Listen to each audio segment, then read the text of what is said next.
Should Democrats be worried about the 100,000 uncommitted votes in the Michigan primary? Oh, yes, I read about this. Will protest votes over Biden's policy in Gaza cost him the election in the fall? If people don't know what we're talking about, Michigan just had a primary.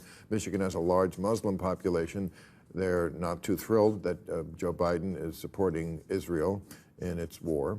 And so 100,000 people voted uncommitted. These are Democratic voters who apparently seem to be saying we are threatening to support Trump, a known lover of Muslims.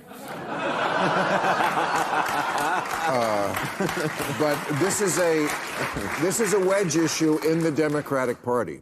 The young people, the kids, and Muslim voters like this don't want him supporting Israel. Many other people do. What are your thoughts?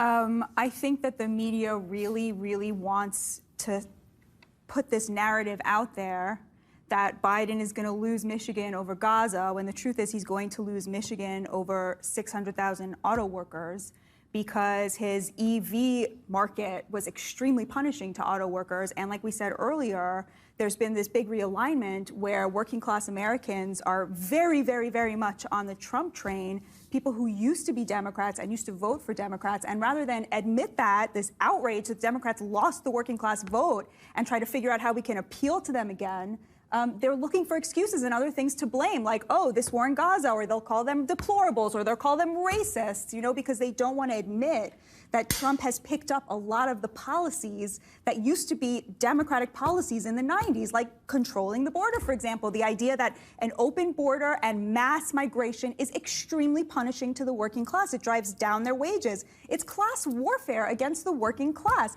It is an upward transfer of wealth from the working class, who end up competing with immigrants, to the elites who end up employing them, and now they can employ cheap immigrants instead of having to pay working class Americans a living wage. Thanks, guys.